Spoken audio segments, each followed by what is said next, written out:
the rock city of Abeokuta, the Ogun State capital. This is the Roundtable.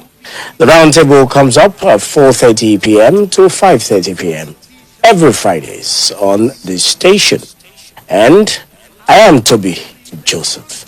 Before we go into the meat of discussion this evening, I would like to quickly call the attention of the State Ministry of Health, Environment, and also the local government concerned to please quickly move to Iyano mortuary axis where a corpse has been reportedly found along the Iyano mortuary axis. A motorist who actually reported the incident noted that the corpse is currently lying on the road and has caused gridlock along the axis, making it difficult for cars to pass conveniently. We want to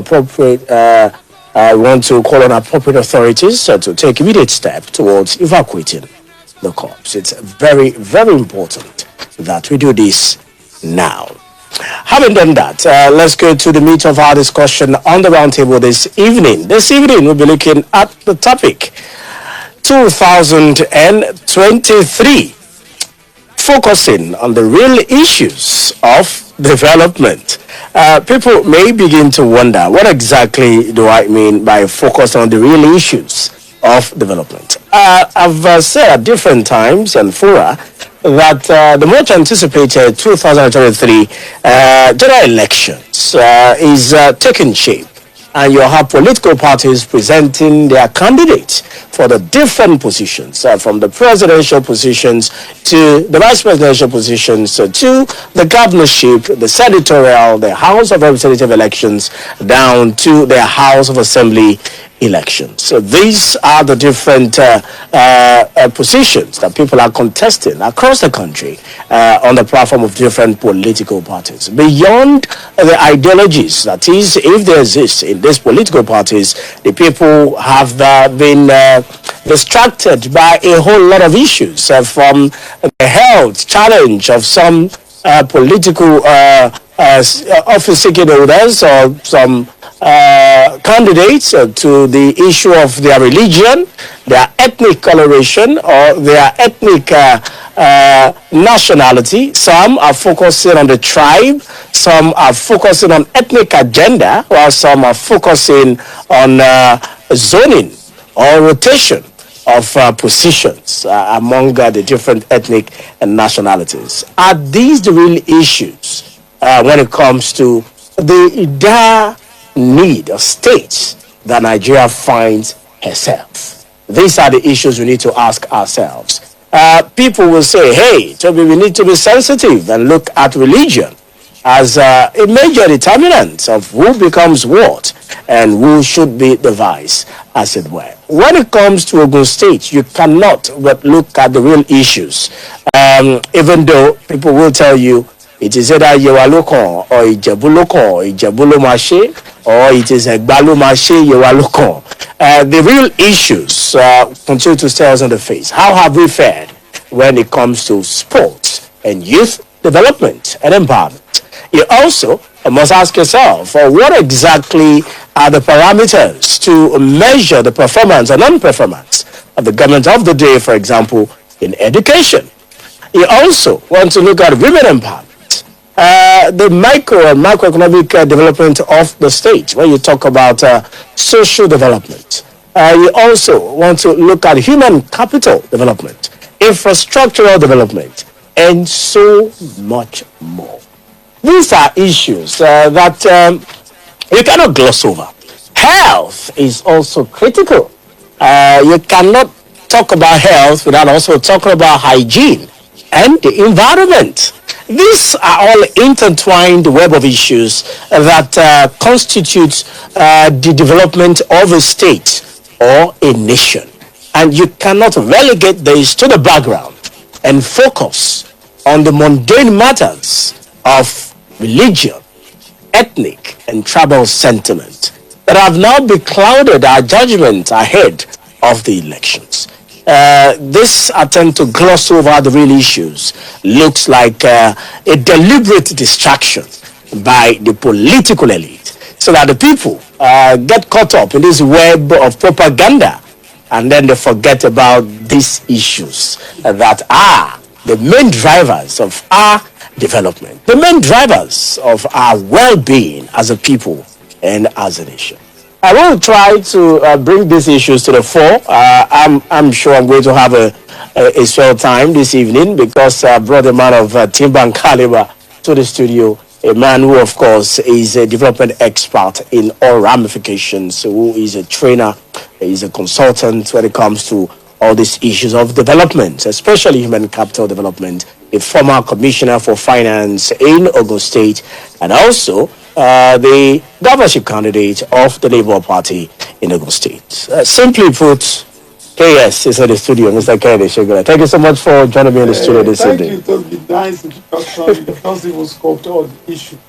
Like you said, it's a deliberate distraction by the political. I thought I was wrong. We are pursuing form, not the substance, and I think it is very important at this time. Like we have left cancer and leprosy, focusing on eczema. Yeah. So it's quite germane that will make our people to begin to realize what exactly should they be looking for.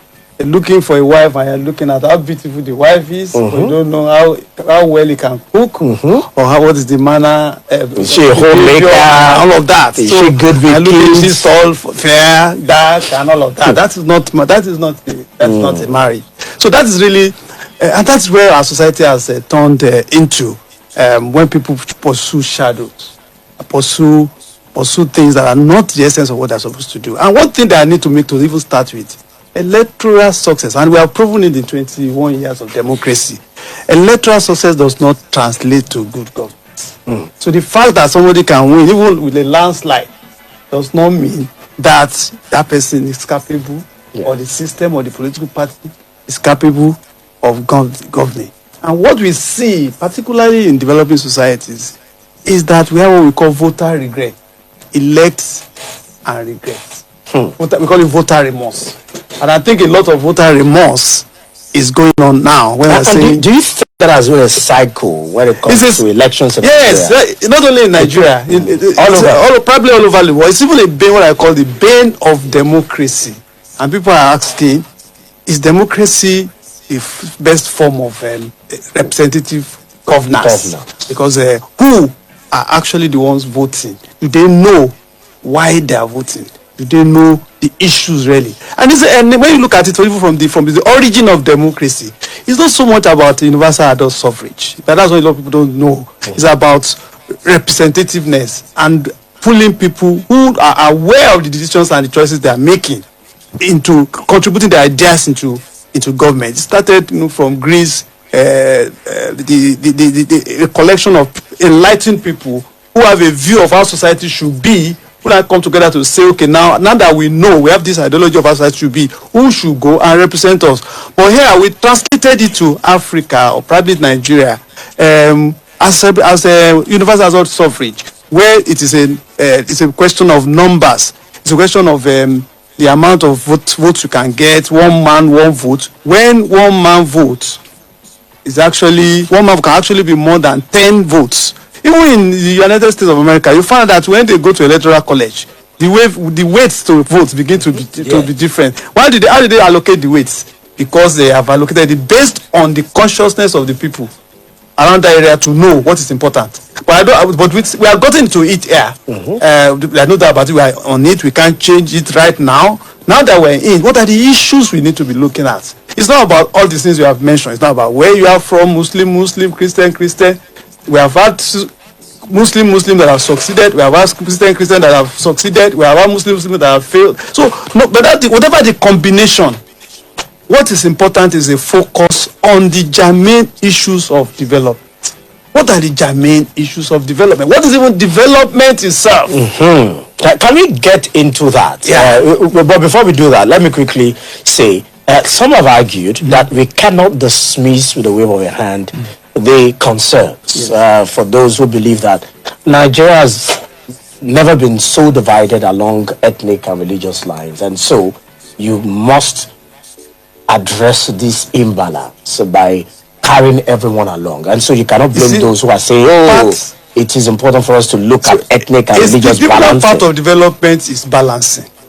is fairness. It's even not just balance. It's fairness, equity, equal access, equal opportunities to all. That's a fundamental principle.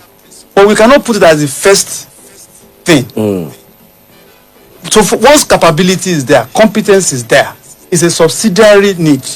But what is important is actually capability. Just like competence. you want to look at the issues of gender. I know. Yeah. So those are sexual orientation. So those are subsidiary issues when development is all concerned. The primary issue are the things that affect the quality of life of the people.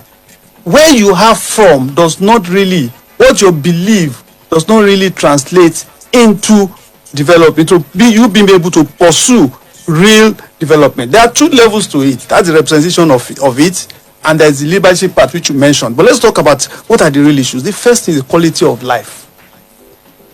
A government is almost like God's agent to give life, to give meaning to his charge, to his commitment to people, that go there and multiply, go there and have dominion, go there and live life abundantly.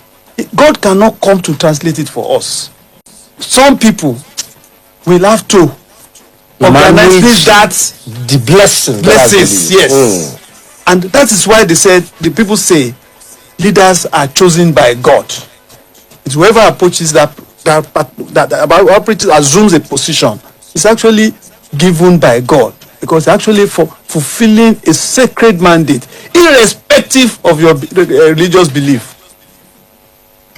So in being able to translate that mandate, you must have capabilities. You must be aware of what is expected of you as a leader. And the first thing is quality of life.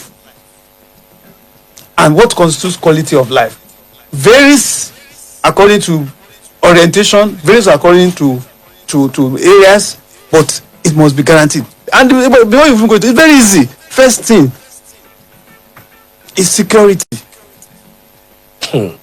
First basic one is that freedom to be, to live without any hindrance, to breathe, to walk without any. So that's why that basic freedom. So who can guarantee that? Next, the fact that poverty, economic wealth, being able to attract and produce the things by which you need to survive and thrive. So somebody must organize that. The other one is awareness, be able to translate, acquire wisdom, acquire learning, acquire knowledge, so that we are able to bring out the potential to address your economic well-being.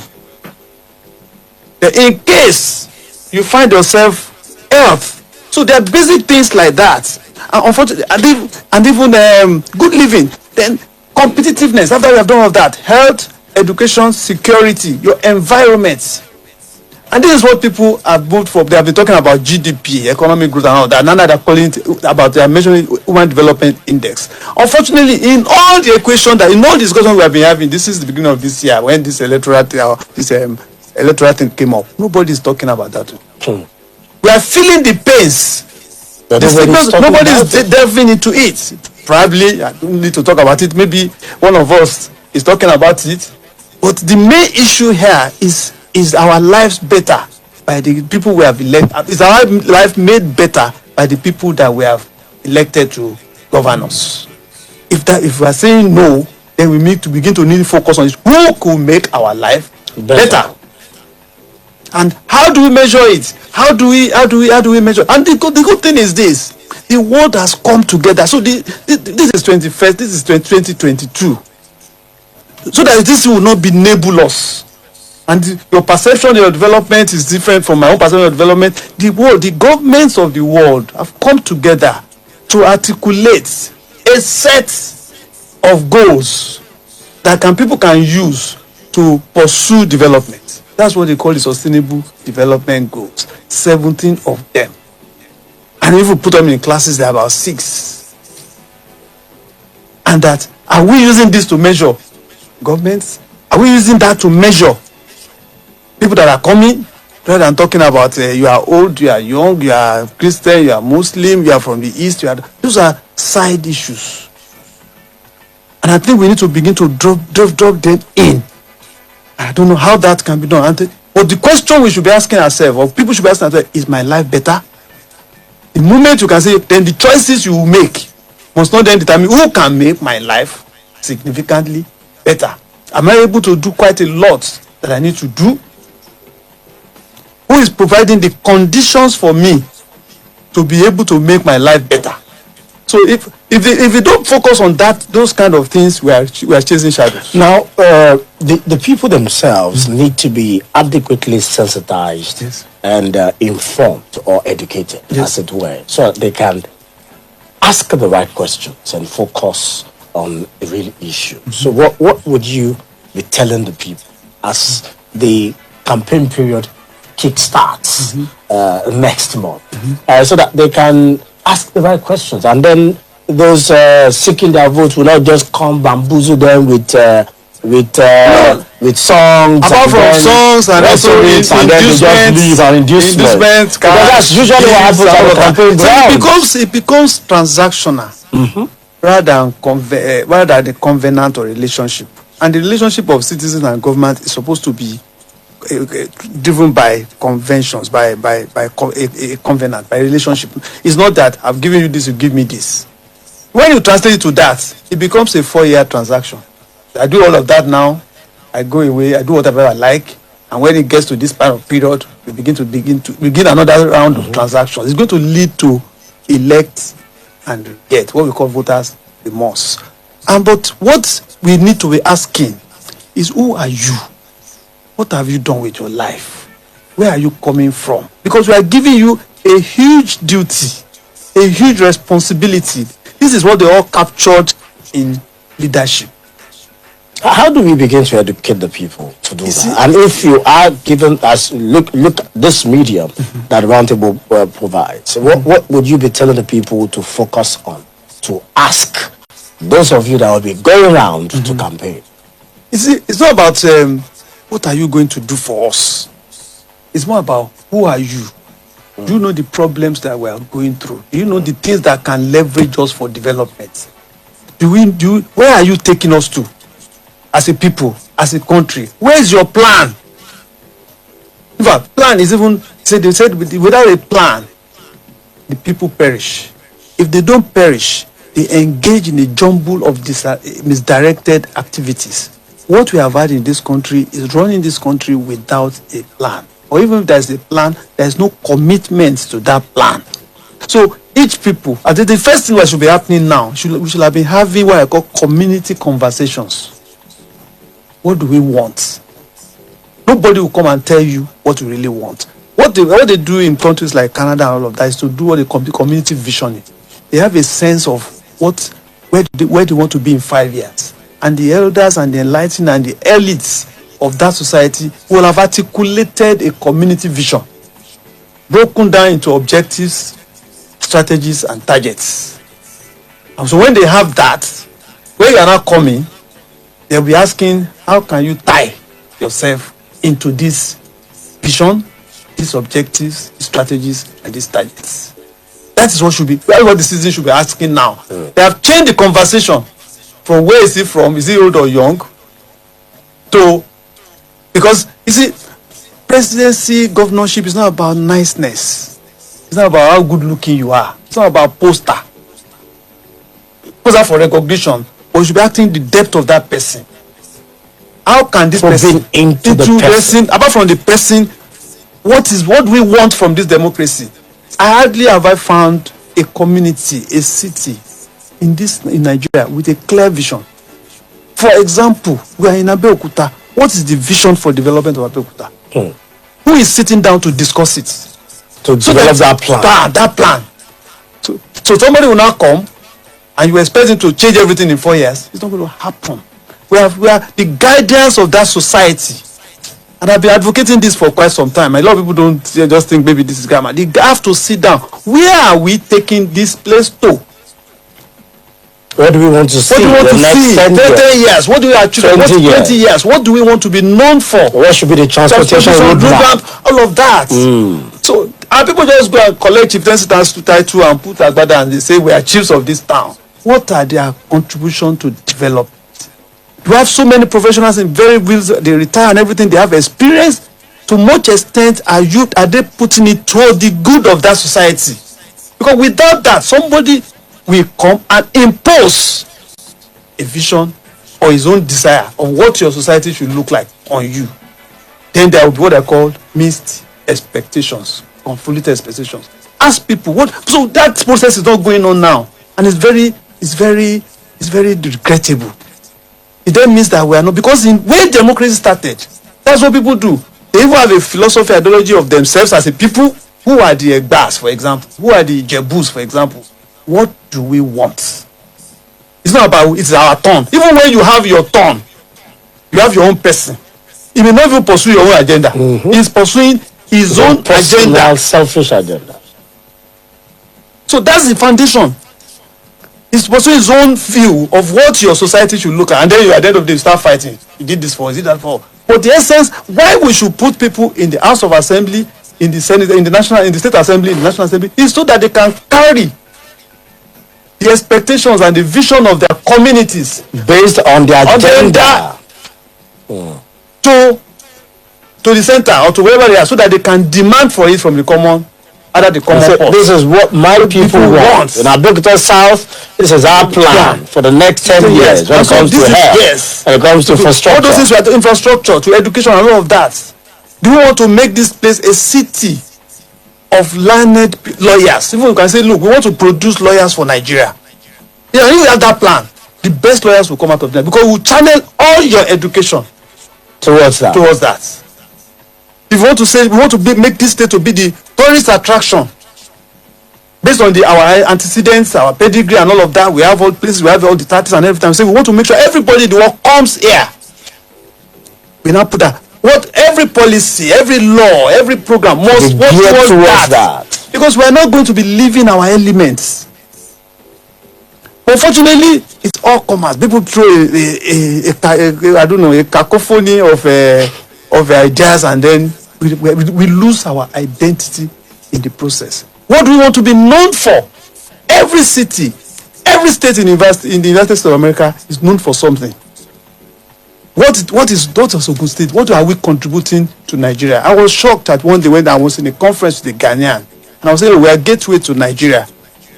And he said, we're Africa, ECOWAS, we're very close to us. What business can we do together? What can Ogun State, gateway to Nigeria, contribute to Ghana? Because we are that close. In Togo and Benin Republic. So what kind of business? Become a real gateway for commerce and development.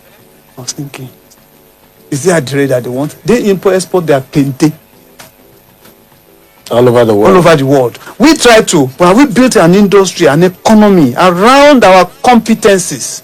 So because apart from the vision, we also want to say, what do we want to offer the world? What business, what economy do we want to offer to the world? So that we all organize our economic system to produce that, and the world will be pursuing us because we are very good at it.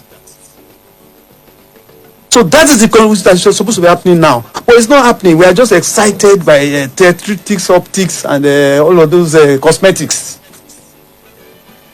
So that is the message that we tell people. Think about what you want. Put us so that the people that are not coming to you, they know they are not meeting. And now we are matured in democracy. 21 years or 22 years is not about the. It's not a national democracy. Again, this is growing democracy. So our expectations is not about dividends of democracy. It's about beyond that. It's now expectations from democracy, and we must be clear about those expectations. And so that is what should be happening. And those people, if the government is not, those who are not aspiring for office should not begin to direct people in that way, because one, governments cannot deliver every expectation. We are talking about partnership these days. What are we going to contribute? What is the government, that whatever is leading government, going to contribute? So if we don't have a basis for partnership, because we don't have, you find out that it will always be, broken dreams.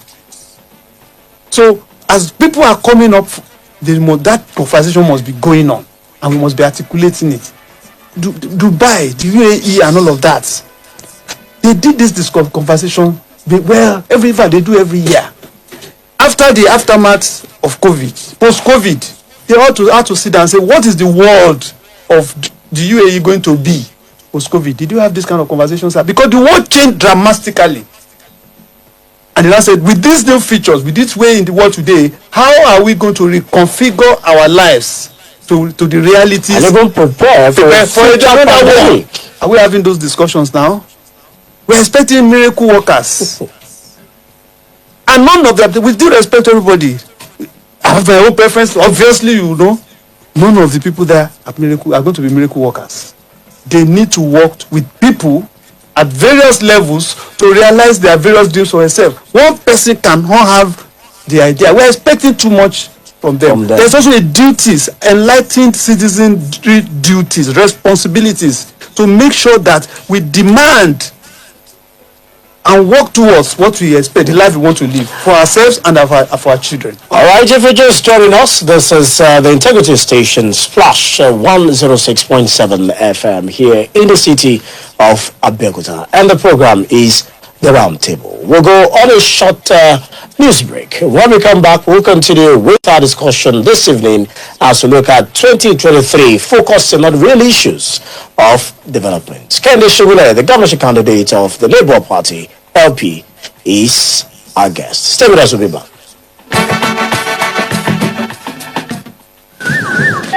The Habbo radio station everyone loves. I love them a lot. You get it? If you don't get it, forget about it. Splash FM 106.7. 106.7.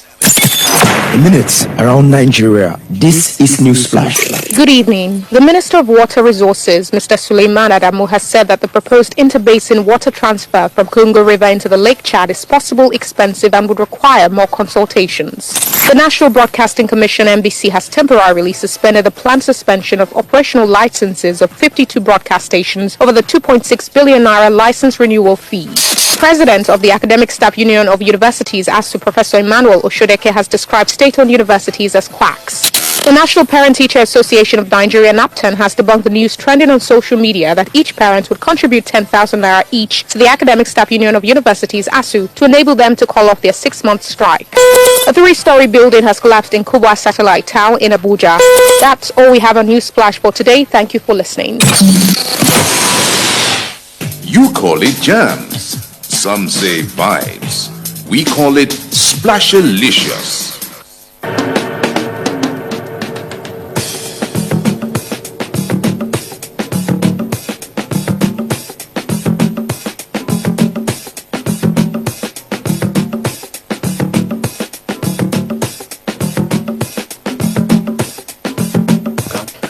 Thank you so much once again for staying tuned and for joining us on the roundtable this Friday evening. Of course, I mentioned earlier that we are in the studio with the governorship candidate of the Labour Party, LP, in Ogun State, Mr. Kehinde Sogunle, FCA. He's, of course, a development expert and a chartered accountant. He's been walking us through the real issues when it comes to development and the questions, the key issues and questions that the people should be asking now that the campaigns are very much near. We will welcome your contributions and questions as it were. The studio line is 0704 400 1067. 0704 400 1067. You can also reach us on Twitter at Splash FM 1067. At Splash FM 1067. We have someone on the line. Hello.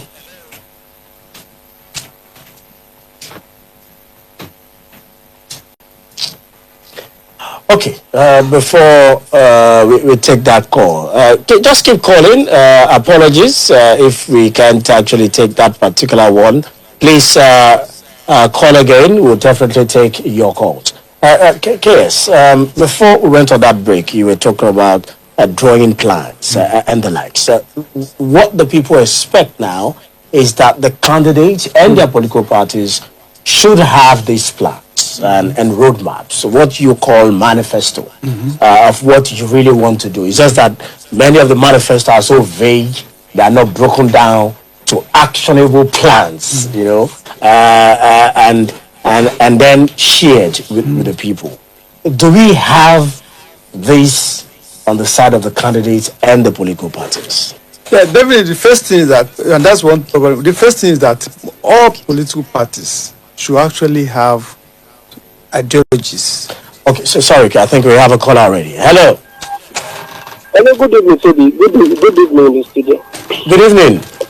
Yes, Olabode Adegun is my name. All right, so Olabode Adegun, thank you for calling. Okay, unfortunately, I joined, I think, just the last 10 or 12 minutes ago.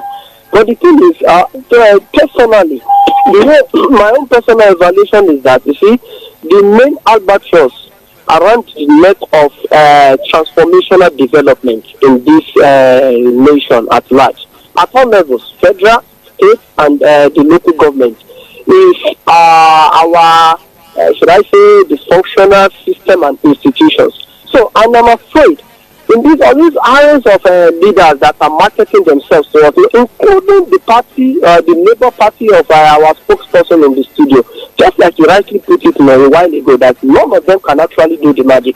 Unfortunately, those people, the people we really expect to do the magic for us. I mean, rapid an ideal system and institutions are these same area of leaders. So now, the best any leader could do for us right now is going to be a gradual thing. Where is that when they get there, they should see to how we can actually start breathing the ideal breath of life into our system and institutions. Almost any system can work. If you like, we've experimented with a whole lot. That is why I don't really follow those people that are clamoring for this restructuring here and there. Restructuring starts from the mind. Restructuring is our willingness, when we are actually truly ready to see this change, so we can bring it about, we can bring it into life. So that's the best any leader could do. The leader should start putting that, demonstrating that by strengthening our system institutions. We've experimented a lot. Federalism, unitarism, and all that. Two-party system, multi-party system. Let's stick with this one. The only problem we are having is that let the system work. If you can make the system work, you've actually established a legacy that will live far, far beyond your own administration. That is what I expect. Of these type of leaders, none of them is clean. So, the American democracy we like always looking forward to. The earliest life of their democracy, they were busy strengthening their system and institutions, not strengthening the people. So that is what we really want. Now, that's the best any leader could do for us right now.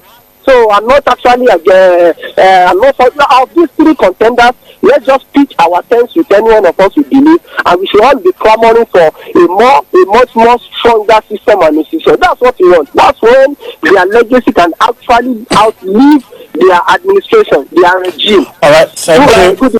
Thank you.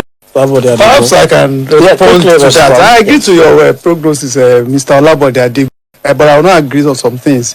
What is if I agree to you? We have to strengthen institutions. We have to. I think we have spent some 21 years or 20-something years of democracy, and we can say we can reasonably depend on the electoral system. Gone are the days when ballot snatching, the snatching of votes and all of that are indicated. We can be sure that votes are cast and the vote will count, and then the results will be respected. So elections, I think the electoral system like that, the timetable is being formed and every of that. But apart from strengthening institutions, you have to also strengthen people. We are depending on people. When I strengthen people, you have people that run and that will lead.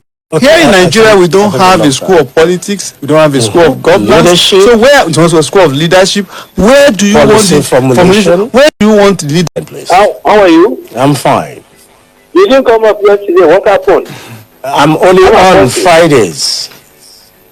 It was Thursday. No, Fridays. Thursday before? No, Fridays. It's Fridays 4:30 to 5:30. Okay. Thank you. Thank you, Apostle, for calling. Thank you. Apostle, thank you for calling. My twin brother, how are you? How are you, Apostle Taiwo? I hope I'm you're meeting you ready today. your Taiwo or he's gone to Lagos. No, my Taiwo is alive and direct. He's here in That's Dr. Taiwo Sogunle. I have gone to Lagos to buy Ankara for Okay, oh.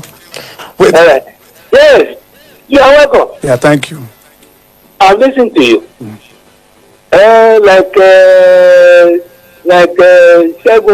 Sogunle, you are talking right. Kehinde Sogunle. Let me ask you, are you people thinking of the economic life of the people at the grassroots? Have you ever taken it up to leave your comfort zone, to leave your the air conditioned room, to leave your air conditioned car, trek round the town, tour, and see the suffering, the depression, frustration on the faces of people? Have you ever done that? Are you thinking of how to reduce the cost of governance in our country? You know we are suffering. Everything, the price of every commodity has skyrocketed. Before you come out, please turn around. Think how to improve the economic life of the people. Discuss with your colleagues. How do we reduce the cost of governance? What the National Assembly people are earning, what the ministers are earning, what the presidents are earning, what the governors and so on and so forth are earning to colossal. Please think about that. You are welcome. Thank you. Thank you very much. I live in the town. Yeah. I relate with the town for the past 11 or 12 years after government. Even while in government, I've never left this town. I never left this state because I'm in touch with the people. I know the reality of the people. We know that the times are there. And it's just there up there from 110 to naira to the dollar to almost 600 to the dollar. You can see everything translating. And then the people that are not capable enough, and we do respect to them, will be at the brunt of it. And that is what we are seeing today. But that is also as a result of bad governance. So we've been in touch with the people. We've gone through the state. This is the fourth or fifth campaign that I'm involved in. So I know how the people are feeling, where the expectations are, and all of that. It's fun to know. Yes. Let's take some of the calls. So you note their points or questions down. We have someone. Hello, good afternoon. Yes, good evening. Good evening. Oh, yes, good evening. I'm actually in transit and I have to park my car. Okay, so who's calling? Olatunde Tijani. Olatunde Tijani, thank you for calling the round table. Yes, Thank you very much. Go to your Well, I must just contribute to this discourse. I must first of all thank my person and our most, Mr. Kehinde Sogunle.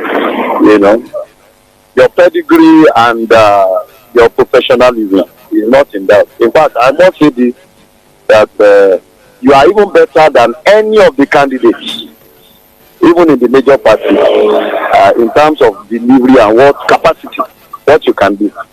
But now, the problem and my question is, do you think our dear state and our people, one person was talking about the grassroots, are ready to change the narrative in Ogun State, for instance, especially from a platform that is hitherto unknown, like your party, for instance?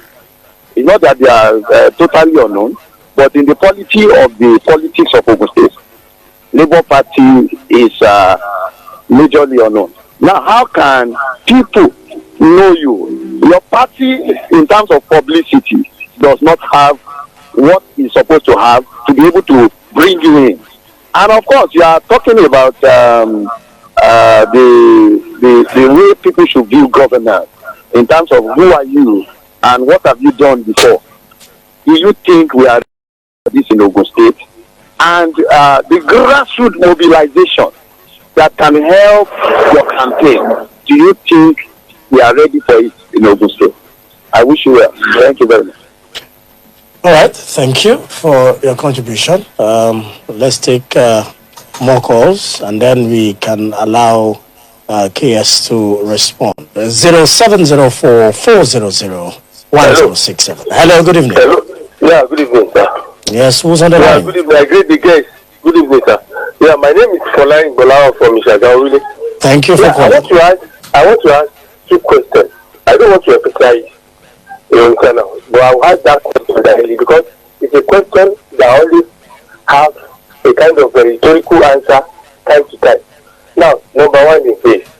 I don't know if I may ask our guests here that why is it elected politicians, either governor, senate, or driver, or the presidency, or whatever, why is it hard for them to see themselves as an employee rather than employer? Because why I ask that question is this. Let me just light it up. If anybody is trying to do what you are doing now, like you want to have an aspiration to go to a particular position, when you are aspiring, you see yourself as an employee. But when you get there, you now see yourself as an employer. Why is it also like that? That's number one question. Then the second question is this. Why is it that when they get to that position, they now make one phrase that I don't know is bad like this? You understand? Why is it always that answer? I don't know it's bad like this. Are they not doing research before they get there? What is their own motive going there to do? If they do have better motive, how will now they be asking that why is it like this? Or I didn't know it's even more harder like this, or I didn't know it's at point like this. So this question is not something you can use this opportunity to answer. Thank you. Thank you for your contribution. All right, I think we'll allow KS to Okay, thank you respond. very much, Olatunde Tijani, for your very poignant questions. One on the platform, two on that we get to the grassroots and publicity. I think it's very visible to even to the blind, I used to say in those days. Sorry, KS, I'll have to cut you short once again. Good evening. Good evening. Yes, good evening. Is my name. I'm calling from Abeokuta. Thank you for calling, Nayarowo Jolu.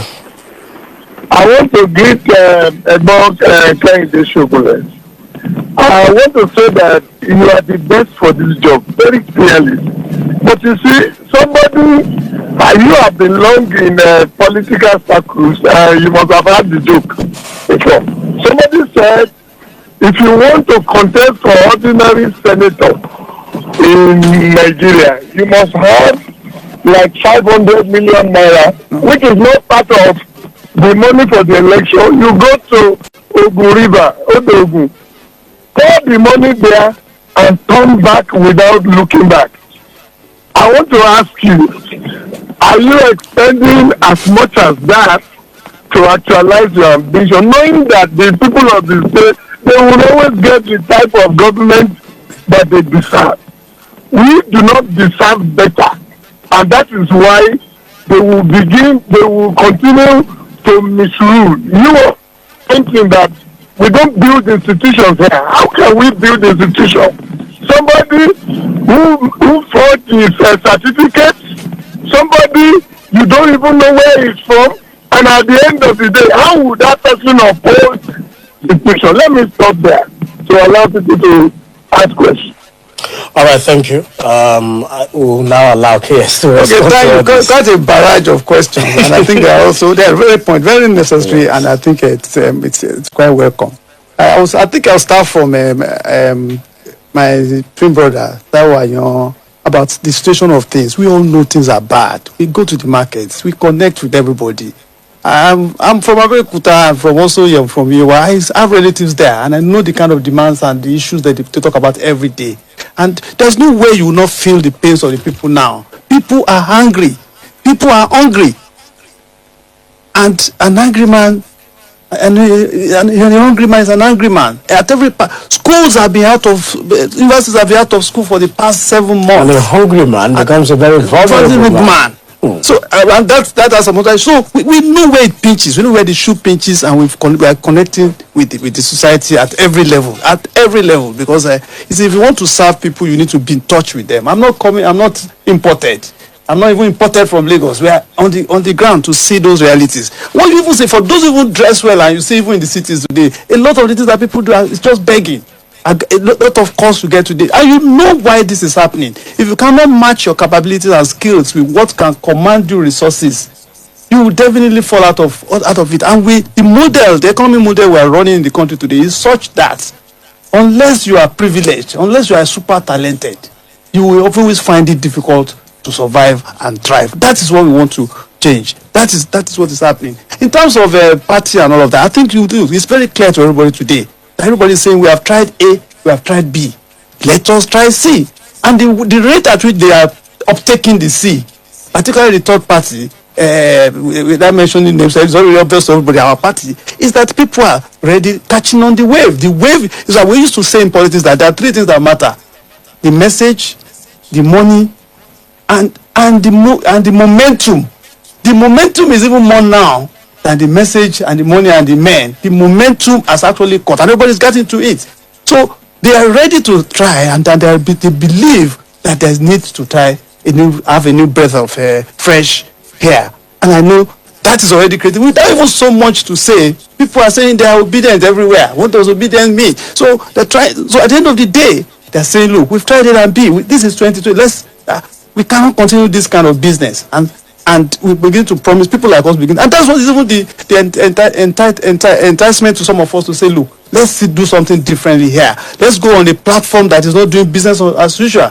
Let's go on a platform that will give us the room to try what we want to do. And this is the first time I wouldn't want to talk about it. If you look at the pedigree and the nature, the structure of even that third political party, you will see that we have what we call organic membership, where you have all the labor movements inside it, where you have a lot of activists inside the saying Nigeria, things have got to change, and that to now build and even right now, voluntarily, young people, old people, those who move here for this country are coming together, creating movements and clusters and support groups. You don't even need to do a lot of mobilization. People are actually saying I need to be part of this change. A lot of people walk to my office every day and say, look, how can I play a role? What do I need to do? I can't sit down and wait for something to happen. Things are really happening, and I know that is good. Now, very soon, when the bell is gone for us to start, you will see a lot of things happening. So we are connected and we are prepared, and the party is right at this point in time. The other one that Fulani was asking about is, why do we become employers and we're not servants?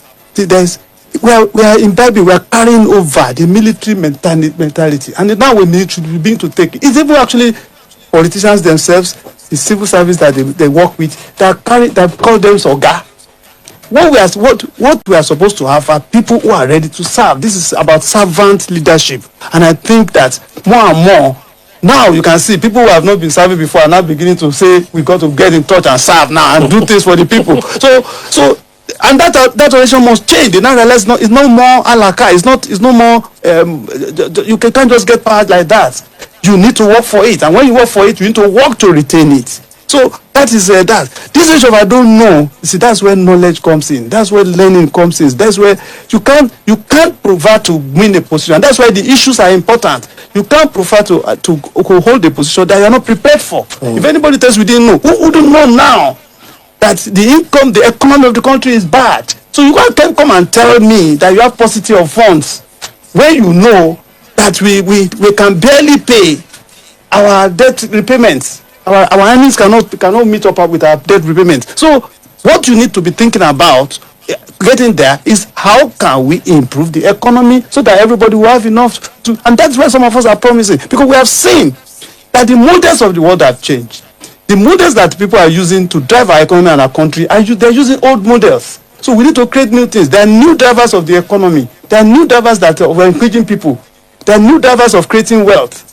Our people are aware, our leaders are aware of those drivers. Are they thinking of doing business as usual, economy as usual, depending on oil, depending on federal allocation? When today, right in Abeokuta, right in Ijebu-Ode, right in Shagamu or Ilaro, people can stay there with the right skill and competencies, tap into the wealth of the world. And this is not about negative things. Positively, right today, schools are closed for 7 months. We can't find a solution. And yet, all these online courses are there. Universities are running courses online. You cannot have partnerships with them and say, for my students in Ogun State, connect. I provide everyone with free tabs for you, and you can continue your studies. When NASU is ready, and you can even get certificates. There are so many platforms that are available, but because they are not in that consciousness. And yet we are wasting people's lives. So it is not about it's like this, and it doesn't need to have. The other one about Arojolu talking about budget. Look, people have come to me to say, look, to do this job on election day, all of that, say I need a 4 billion. I say, thank you very much. I don't have that kind of money. If I have that kind of money, I'll go and set up a school. You won't be contesting. I won't be contesting. The point is that we have been managing, we have been running things, we have been getting things done with the people, with the support that will not require so much money. And then we know the value that people have, and people are ready to make sure that they do the right thing this time around. Because of the lines are still buzzing. Apologies, won't be able to take your calls anymore because of our time. My producer is ready to send me out of the studio. You can't blame him. He also has a lot of things to also do justice to. But we will be back next week Friday, 4:30 to 5:30 p.m. on the roundtable. One thing is very sure. The 2023 elections is a make or mar one. When I say make or mar, it is a defining moment in the history of elections in Nigeria. It is not going to be business as usual, unless the people decide that it's going to be business as usual. And when I say that, I hope that you're not thinking about using your PVC to negotiate and get some inducement for the next 4 years. Calculate what you're going to get and split it for the next 4 years. You realize that you're getting a very paltry and meager sum. And that is not good for our democracy. Thank you so much, KS, for honoring our invitation. Thank you. It's a pleasure. It's an honor. It's always exciting. Yeah, it's always exciting and engaging you because of the man that you are. Have a wonderful weekend. It's the Integrity Station, Splash 106.7 FM. Tell us again. We educate. That's why we are